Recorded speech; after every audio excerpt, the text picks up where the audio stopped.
أما بعد فقد قال الله تبارك وتعالى وقوله الحق وهو أصدق القائلين بسم الله الرحمن الرحيم له ملك السماوات والأرض وإلى الله ترجع الأمور يولج الليل في النهار ويولج النهار في الليل وهو عليم بذات الصدور صدق الله العلي العظيم. صلوات محمد.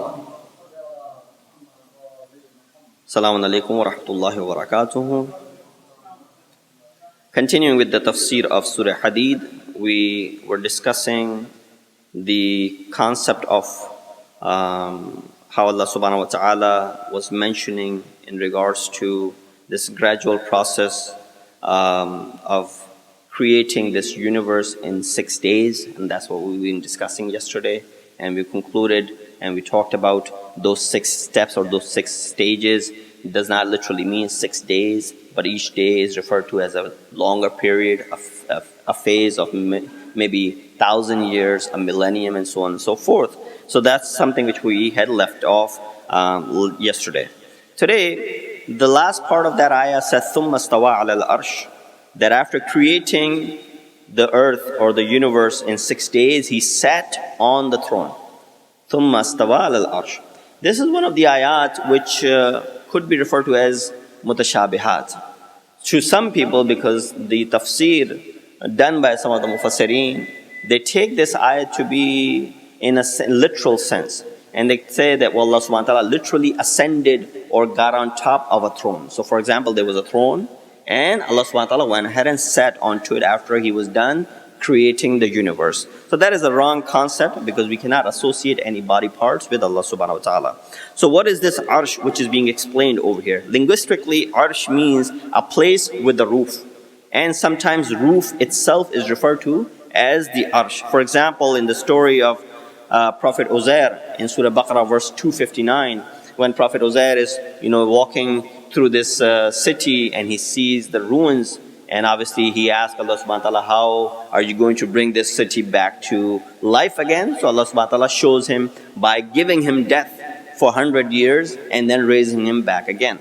What does it say? It says, أَوْ كَالَّذِي مَرَّ عَلَىٰ قَرْيَةٍ وَهِيَ خَاوِيَةٌ عَلَىٰ أُرُوشِهَا. He said, of him who, when passing by the ruined, this Hazrat Uzair, when he was passing by the ruined village that was fallen on its roofs. So the word urush over here is referring toward the roof.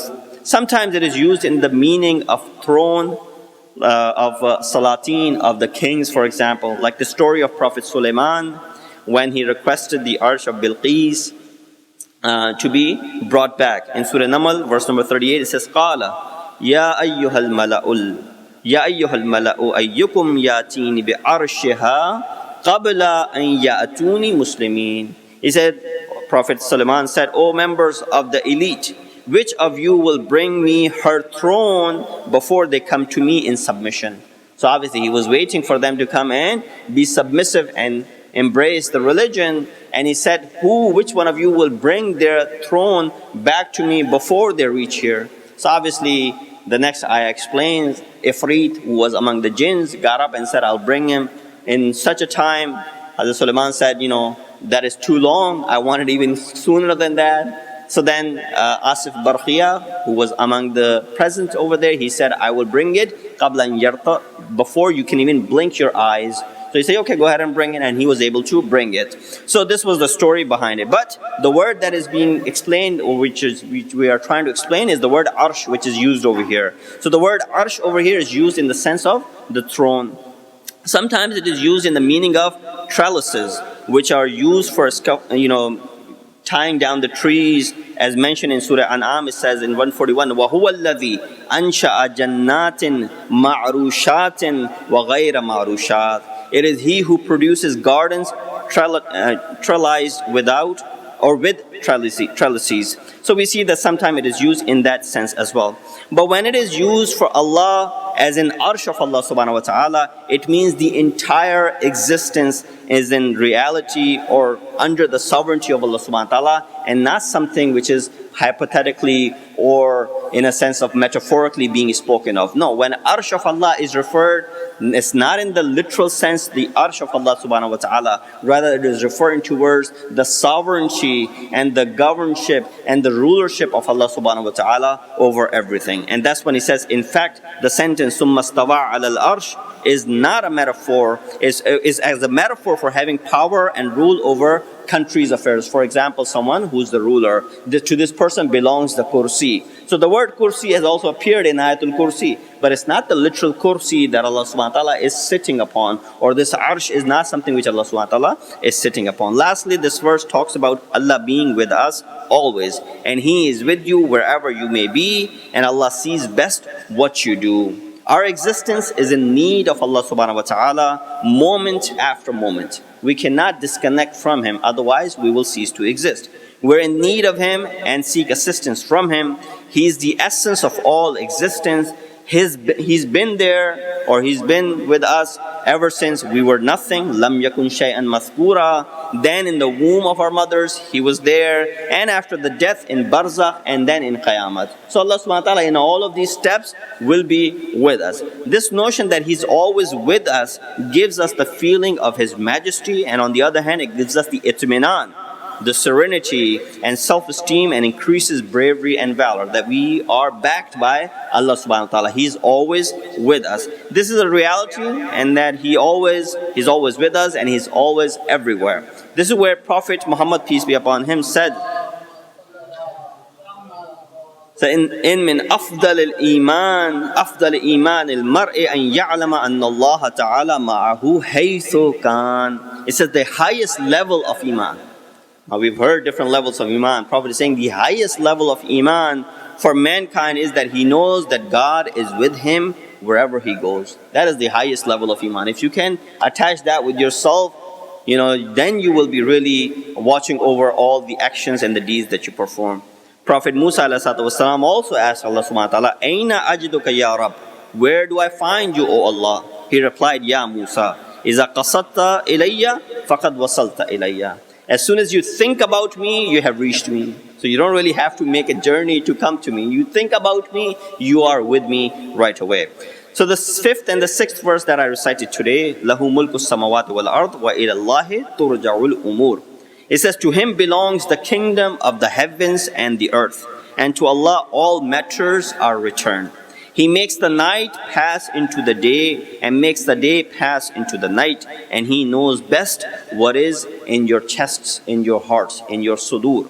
Points over here that are worth mentioning and nukat that we can keep with us is one of the objectives of Quran and the revelation of the ayat of Quran is to explain the attributes of Allah subhanahu wa ta'ala and to invite people towards monotheism.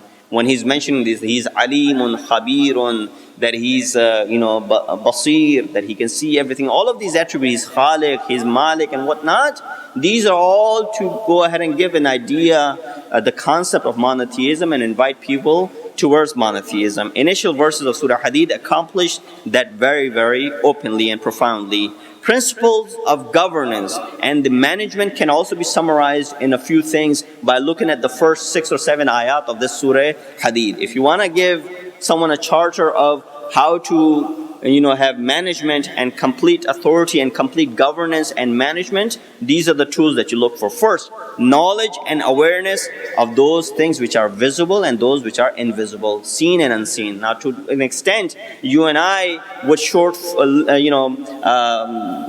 will be limited. We'll be short of a length when it comes to these things. But if you want to give a complete idea or complete criteria, seen and unseen, things which can be visible, things which are not visible. If someone has knowledge and awareness of that, that is the first principle of governance. Second, authority and energy. Allah is وَهُوَ عَلَى كُلِّ شَيْءٍ قَدِيرٌ. Complete authority. Third, honor and wisdom. وَهُوَ الْعَزِيزُ الْحَكِيمُ. So have honor, you are honorable in the eyes of the people, and you possess wisdom right away. That is one of the keys or one of the clues towards governance and as well as management. Supervision and encompassing presence. وَهُوَ مَعَكُمْ أَيْنَمَا كُنْتُمْ. At least keep supervision, obviously, by having your eye upon your subordinate, and at the same time having encompassing presence at all times, sharing your thoughts with people, being with your people, being with the people that you are managing. That is also something very important. Evaluation and performance auditing, that we see some of these tools are used and utilized by the place in our country, the way some of the organizations are working. Wa ila Allahi turja'ul umur, evaluation and performance auditing. So these 5 could be summarized as the principles for governance and management. Messages that we learn from it is that God is not only the creator, but also has sovereignty over everything. خَلَقَ السَّمَوَاتِ وَالْأَرْضِ. Yes, He's the creator. لَهُ مُلْكُ السَّمَوَاتِ وَالْأَرْضِ. So He is the creator, and to Him belongs everything. So not only that He's the creator, but He also has the sovereignty. God is the originator of existence, and to Him everything will return. So He initiated the khilqat, and to Him shall return all the khilqat. Inna lillahi wa inna ilayhi raji'un. Huwa al-awwal, He is the first one, and wa ila Allahi turja'ul umur. To Him everything shall return. So this is also in regards to that He's the originator and existence will return to Him. Third, existence has a purpose and is moving towards Allah. Don't think that it is created abatha, without a purpose. No, there's a reason behind the creation of every single human being. You should be on the path of perfection and moving towards the path of perfection. You should not be stationary, stagnant and stationary, sitting in one place idly. No, putting your hand on top of another hand. This is the creation of mankind, human beings, is actually to exceed or excel towards the perfection that Allah subhanahu wa ta'ala has created for us. Rotation of day and night, longer and shorter days are all part of the management and the wisdom of Allah subhanahu wa ta'ala. Few verses ago, Allah subhanahu wa ta'ala says, Bima ta'amaluna basir, meaning that He's aware of your actions, the deeds that you perform. Now He says, Wa huwa alimun bi zat as-sudur. What is the reason of repeating that? He said over there He was referring towards the actions. Here He's referring towards your thoughts and your intentions. When He says بِمَا تَعْمَلُونَ بَصِيرٌ, that means the actions that you do, Allah subhanahu wa ta'ala is watching over you. Here He says وَهُوَ عَلِيمٌ بِذَاتِ الصُّدُورِ, He's aware of what's inside your hearts. So He's aware of the intentions, referring towards the knowledge of intentions and beliefs which are hidden inside the heart. So Allah subhanahu wa ta'ala possesses both of them. Salawat bi Muhammad wa ali Muhammad. These verses possess Asma'i Azam, Ismi Azam of Allah subhanahu wa ta'ala. Now, there's a whole chapter of discussion of Ismi Azam they don't have time to go into, nor is it my topic. But philosophers and theologians have divided the sifat of Allah in 2 parts. One is Sifat-e-Zat, which are reflecting towards the attribute describing Allah's essence and His wujud and whatnot. So He's Alim, He's Qadir, He's got knowledge, He's all powerful and whatnot. These are His Sifat-e-Zat. Second is Sifat-e-Fi'l, the attributes describing Allah's actions, that He's Raziq, that He's Khaliq, and so on and so forth. These are divided into 2 different types of sifat and the attributes of Allah. In the first few verses, 20 such attributes are mentioned in Surah Hadid, many of which are the greatest names of Allah subhanahu wa ta'ala, considered to be Ismi Azam of Allah subhanahu wa ta'ala. This is where a person by the name Barra ibn Azib narrates from Amir al-Mu'mineen Ali ibn Abi Talib alayhi salatu wasalam. He said, O Commander of the Faithful, I call upon you by the name of Allah and His Prophet. Inform me of the highest thing which Al Prophet has given to you. Jibreel gave to the Prophet, and Allah sent it with Jibreel. Highest, the most high.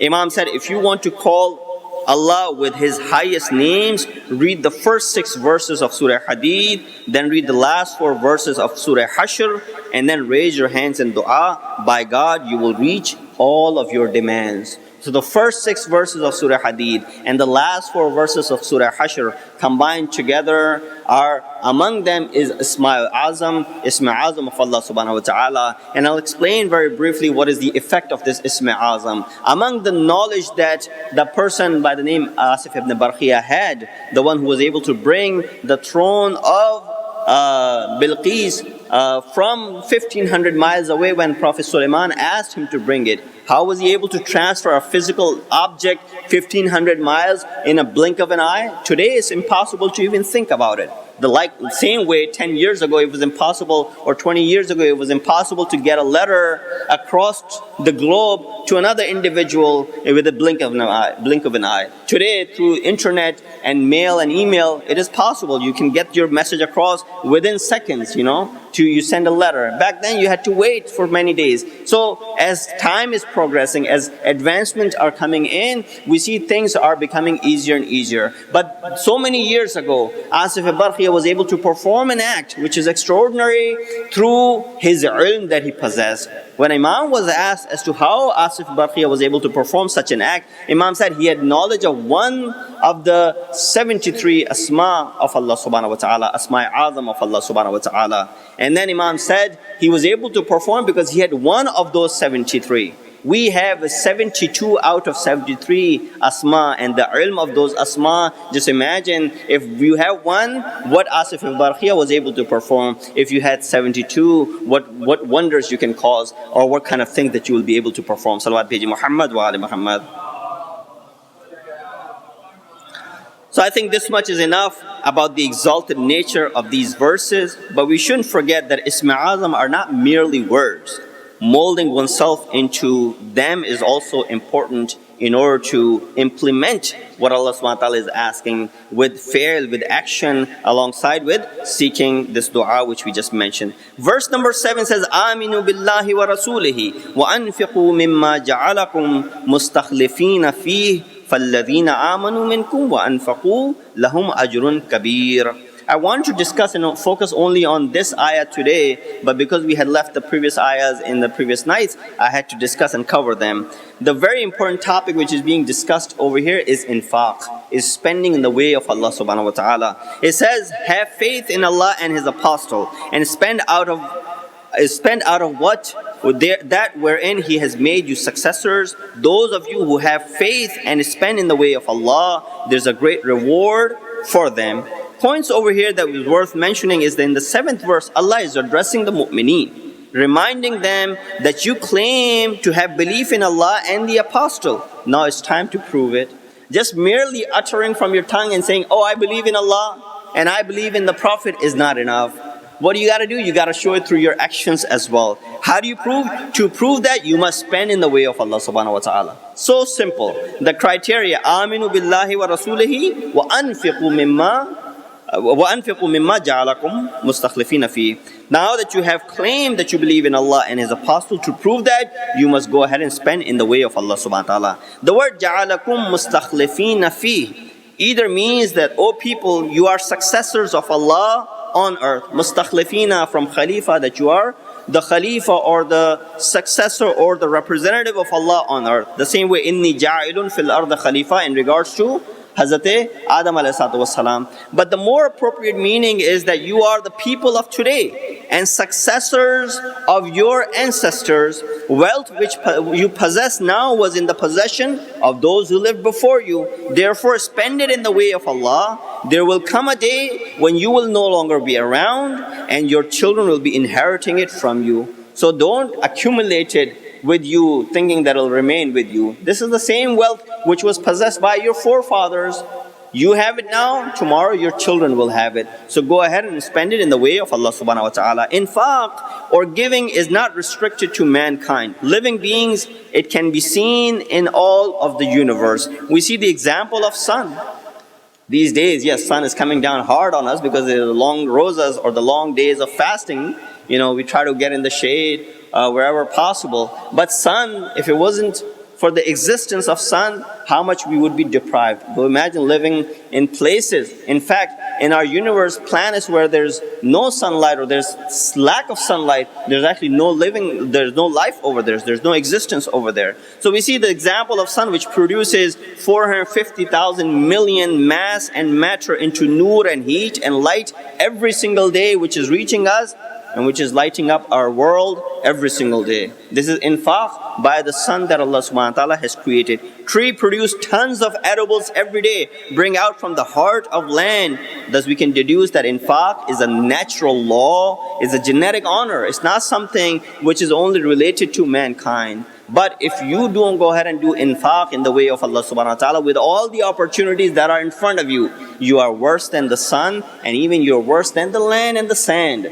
Insan khak se bhi battar hai if he does not go ahead and perform this infaq. In reality, Allah inspired the earth, the land, the soil to deliver its good to the trees and the flowers. He inspired flowers to deliver their extract, the syrup, to the bees, and then He inspired the bees to put it in the ikhtiyar, in the possession of insan. We see in Surah Nahl, verse number 69, it says, ثُمَّ كُلِي مِن كُلِّ الثَّمَرَاتِ فَاسْلُكِي سُبُلَ رَبِّكَ ذُلُلًا يخرج من بطونها شراب مختلف ألوانه فيه شفاء للناس. Then eat of every fruit and follow the path of your Lord submissively. From out of their bellies comes a drink of different colors in which there is a cure for mankind. Not only that this drink is the best of the drinks, but it also possesses the cure for mankind. So we see that we can derive that those who stay away from infaq are lower than even these animals and the insects and the birds and animals and the other objects. Our eighth Imam, Imam Ali ibn Musa Rada alayhi salatu wasalam said,